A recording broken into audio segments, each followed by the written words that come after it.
People. Que pasa, sakpa, say what they do. Now the first thing that is popping in the news is that we see that a truck turn over and crush out a couple of cars. We are speaking about on Arbor Street, me I talk about downtown, across from that place where they sell all the nuts and all the stuff for basically spruce you up. So people, I am going to let you take a listen to two videos that I have, and I did a next video on my next channel where I'm speaking about the Jamaica Dancehall Source channel, so you can also check it out there. However, these are two videos. Take a listen, take a look, and then I'll give my piece. Oh, Lord.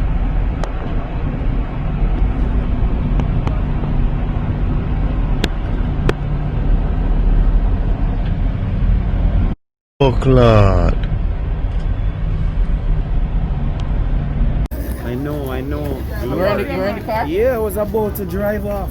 This? I was about to drive off. The way I panic, I couldn't even do nothing. I just couldn't move. run out. No, you said my No, when it done, lick and everything will come out. I couldn't even leave, I couldn't even run Did you out. run the steering?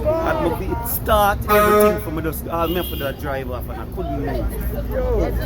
Virgin. Because I seen everything, you know. Literally, I see the truck rock from the corner. Yeah, from the corner it started. From the corner around there, it started.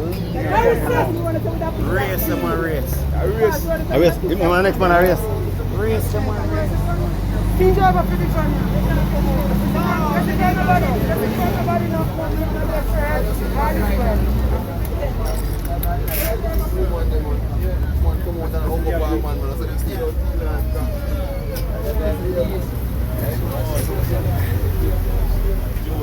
Is that 20 free to carry?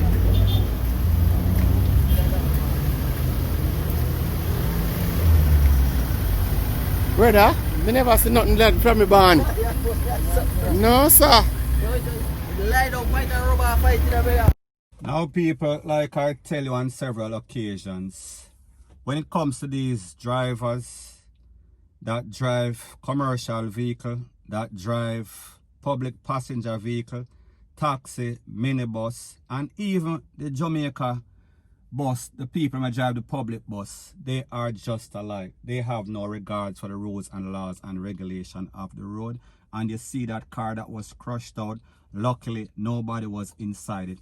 And you also heard the eyewitness or the accounts of a popo that was sitting in a car, and people, luckily it is a right-hand drive, because had it been a left-hand drive, he would have been gone. He was shocked. He was basically spooky, he could not move. However, luckily, like I said, people, he lived to tell the tale.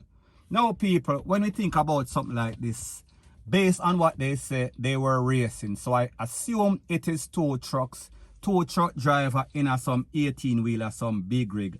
We're speaking about downtown. Now, what would possess somebody? What kind of thought? What frame of mind somebody supposed to have for go through something like that, for do something like that? It just shows you the idiotic, it shows you the selfishness and the lack of regard and stupidity of this person and people, whichever company he was driving for. Based on the account of the eyewitnesses there, him basically take for himself, him run off and left everything.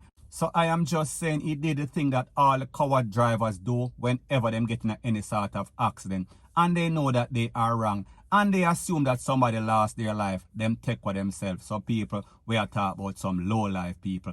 And people like these, they should not have a driver's license. They should not drive for any company in a Jamaica or anywhere else in the world. They're supposed to be locked up, point blank and period. So anyways, people, that is my views on the whole thing as it pertains to that.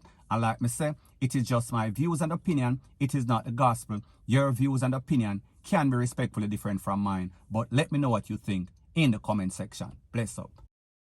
Now, before I move to the next part of my video, please subscribe to my next channel. And people, I'll be pinning the link to that channel in the description of this video. And also, please subscribe to this channel. And when you subscribe, please press the notification bell or icon. And also press all in the option.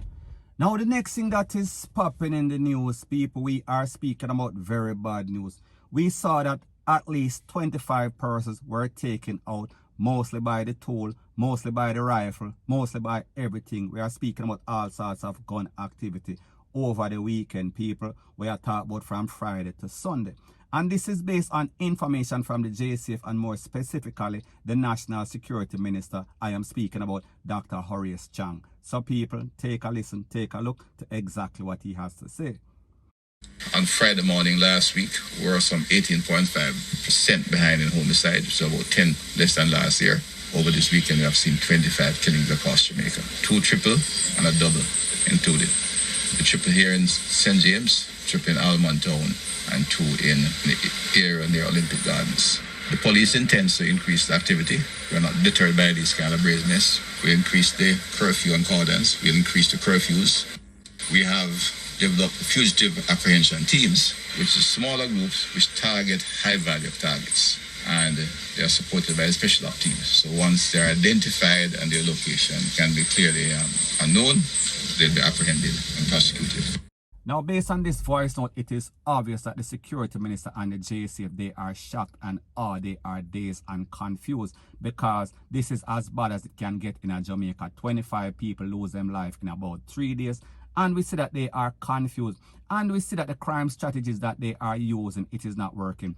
And this is quite evidenced by what we saw over the weekend, because we are speaking about triple, we are talking about double, we are talking about quadruple. We are speaking about at least 5 persons getting caught up and at least 10 persons in a one day or 24 hours. So people, Jamaica is getting as bad as it can get. And people, we can expect it to get worse, point blank and period. So anyways, people, that is my views on the whole thing as it pertains to that. And like me say, it is just my views and opinion. It is not the gospel. Your views and opinion can be respectfully different from mine, but let me know what you think in the comment section. Bless up. Now, the next thing that is popping in the news is that we see that a 13-year-old, yes, people may say 1-3, he was caught up in his head in Norwood during a liquor shootout where it is said that a couple of assailants blaze up some place, blaze up some people, and after the smoke clear, this youth was taken to the place of recovery, and he is now under surgery, going through all sorts of stuff. So people, we are talking about Montego Bay, we are talking about St. James once again. We are speaking about the indiscriminate ways of these criminals, these gunmen that call themselves shatter. They should be ashamed of the title that they hold, because people, we say these new millennials, they are the lowest of the barrel. We are speaking about they are the bottom of the barrel, and the things that they are doing, it is disgusting. So people, may just say the shatters of the past, they will be rolling in their grave or in themselves, whichever place them there right now, because these persons are basically going under the bar. They are in the abyss of hell, point blank and period. So anyways, people, that is my views on the whole thing as it pertains to that. And like me say, it is just my views and opinion. It is not the gospel. Your views and opinion can be respectfully different from mine, but let me know what you think in the comment section. Bless up.